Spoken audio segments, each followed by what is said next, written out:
Oh man, you gotta be kidding me, bro. 30 minutes of recording. Didn't even have the mic on. Nor did I even hit record.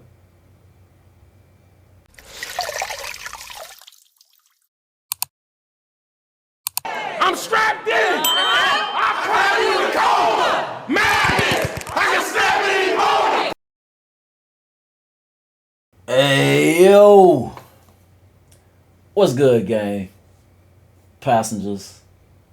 It's your favorite driver, Dark Kent X. Please say the X. And I'm here with the first chronicle for your viewing pleasure. I want to tell y'all about my first week as an auto parts delivery courier driver, 1099 contractor, and I want to tell you what I did to get into the business, what it takes. Hopefully you can learn something from me because I want to fill in some blanks that I was trying to find on my own before I got started. I have been a professional driver for over 10 years. I went to Chattahoochee Tech to attain my CDL Class A. I have tanker as well as doubles and triples endorsement. I've driven literally everything from 18 wheelers to box trucks to vans. I just love to drive. You may notice those wheels behind me. Even when I'm not in a vehicle, I'm driving virtually. I drive for fun. I drive to think. I drive because I love driving. So now to drive for income. So excited. If you'd like to see those wheels being used, you can tune in right here to that gaming channel. Shameless plug, but that ain't what we here for. Let's talk the courier business today. So my first week was interesting. When I first saw the contract, I believed that they offered a division for personal vehicles as well as cargo vans. I was incorrect. They only do personal vehicles, which kind of threw a wrench into my plan. My plan was to land a contract with a company that offered both personal vehicle as well as cargo van division. So I wouldn't have to dive right into a cargo van and it possibly sit as I hunted a contract for it. I felt that if I could get with the company in my personal vehicle, I could show and prove my worth and then go acquire the cargo van and be like, look, you see what I've been doing for you guys, I'd like to do the same with cargo van. Silver lining, I do see a lot of other drivers at a lot of my stops. Some in personal vehicles, some in cargo vans. I've actually met the coworker of another YouTuber that I watched religiously to learn this industry. I watched a lot of men and women that come into this industry and I narrowed it down to the ones that I found the most informational and entertaining. And this guy, he hands down one of my favorites. He seems to be a really great guy and he literally delivers in the area that I live. So, who better to learn from? And I met one of his coworkers while on route the other day. We were at the same stop. The guy pulled up in a van. There I was in my personal vehicle, and he lended me the time to chop it up with him. So I greatly appreciate that. Shout out, you know who you are. Let's just say New York. But yeah, man, dude was mad cool, and I appreciate that because he didn't have to do that.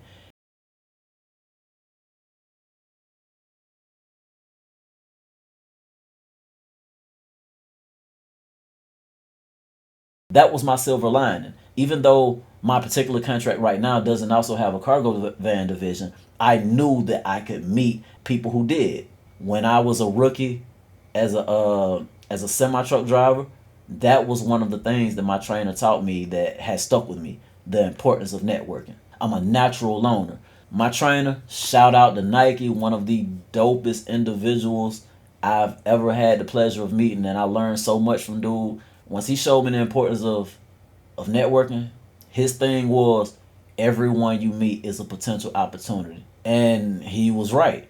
My truck driving career was not typical. I didn't do the over the road, missing my family for weeks on end. I walked straight into a dedicated account. I was home most times 3-4 nights out of the week and getting paid more than the guys that was over the road. Where coming in as a rookie, I was supposed to start at like 35 cents a mile. I went instantly to $2. Instantly. I say all that to say I utilize networking every chance I get. As an auto parts delivery courier, one of my priorities has been to know the names of each of my customers. Some of these stops I can go to up to 4 times a day. I learned that working in the restaurant industry. When a customer comes through that door, before they ever get to the counter, I'm calling their name. Oftentimes I would already know their order. You can see what it does to them, the effect that it has. So I carried that over into this business. I ran into a lady the other day that actually remembered me from my restaurant. My wife and I left that partnership 2 years ago. And this lady who stays, that stop I was at is roughly 30 miles away from where my restaurant was. So for her to remember me, and I had waist length locks then. So for her to remember me now, that was incredible. That conversation even came about because she was surprised that I remembered her name. Again, networking and just being a decent person. Nice. The job description said that there would be 2 days of training. I got 5 hours, and I've worked on my own since. With that being said, I am building these relationships because let me tell you, my first contract was delivering small packages and parcels. I won't say the company's name because I don't want to disrespect them in any type of way because I am appreciative of the opportunity, but it just wasn't conducive for me. First of all, it was over a 40-minute drive to even get to that warehouse. And then for it to have been my first day, 92 packages, which was probably around 80 stops in unfamiliar territory. If he dies, he dies. It started roughly 7:45, 8 o'clock-ish. I did not get back home till after 9 p.m. for $1.50 per stop. I completed 92 stops. I knocked out all of my stops without mistake, so I made $138 for over 12 hours. Less than $10 an hour. That kind of hurted me though. And let me just be clear. Even my current contract is not breaking the bank, but I just want to paint that picture because there's a trade-off. You need to maintain some of that money for maintenance and your taxes. They don't take taxes out. I'm an independent contractor. Insurance and things of those natures, you have to get that on your own. You have to be mindful of that. That is your responsibility because you're an independent contractor. I'm an alumni of YouTube University. I watched a lot of guys before I settled on the few that I felt were the most informative and entertaining. A lot of the other guys that I ended up cutting out was because they didn't mention the things like this. I feel like they were selling a lot of people on a dream that you had to be sleep for to ever see, if you understand what I'm saying. This whole, you can make $3,000. Yes, you can. You can. You really can. But you got to be mindful of maintenance costs, the expedited wear and tear that you're putting on your vehicle and body to make that happen. Like there's a trade-off. And a lot of times, a lot of those guys were mentioning gross, not net. Be mindful of that. It was a great week. It wasn't difficult. And I've gotten better every single day. It's a really simple game as long as you have the things I'm about to tell you now. So let's move on into what's needed to get into this industry. It'll work for medical couriers as well as obviously auto parts delivery, which is what I'm doing. So I did also attain a few certifications that you only need as a medical courier. Step number 1, I had to attain my LLC. I saw a few companies that would get your LLC and your EIN for you. I saw some that were $199, and I think the cheapest one I saw was $149. Then I realized that I could go to ga.gov, and it cost me $105. So that's what I did. That took me, I don't recall exactly, but let's just be generous and say 15 minutes. 15 minutes and I saved myself $54 to $94. I applied for my LLC on the 8th of April. I received my articles of organization or my LLC on the 16th of April. The same day that I received my LLC, my articles of organization, I went ahead and applied for the EIN, got the same day, right online for free. My next step after getting my EIN was to go and open a business checking account, and I also applied for a business credit card. The business credit card may not be necessary, but having had a few prior businesses, I liked that separation. Had a great reliable card to work with. Again, the business bank account, the business checking account, I've already told you about the LLC and the EIN. At this point in time, I've spent $105. I'm completely ready to go as a parcel / small package independent courier. I'm completely ready to go as an auto parts delivery courier from personal vehicle. I have everything I need to do those two. Medical courier requires just a little more, and it may not even require it, but it helps those items being bloodborne pathogen as well as HIPAA certifications. To get those two certifications, it cost me less than $40. It was $38.95. Next, I went and applied for the TWIC card. I chose to get the TWIC card because, again, it opens up opportunities. If I did decide to go OTR and maybe, crossing into Canada, going into certain ports and airports, all these tools in my tool belt, I'm ready for any job they would throw my way. The TWIC card costs $124.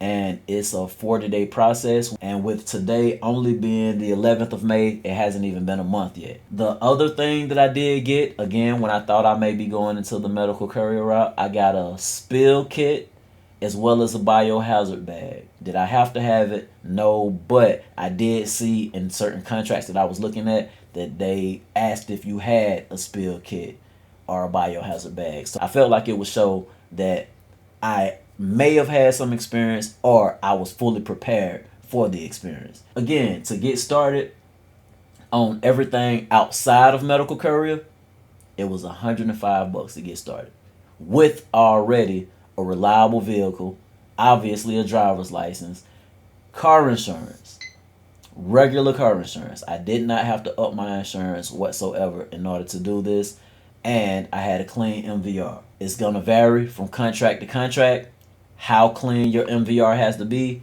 Mine is squeaky clean, but I have seen and watched YouTubers say where, hey, you could even have a DUI.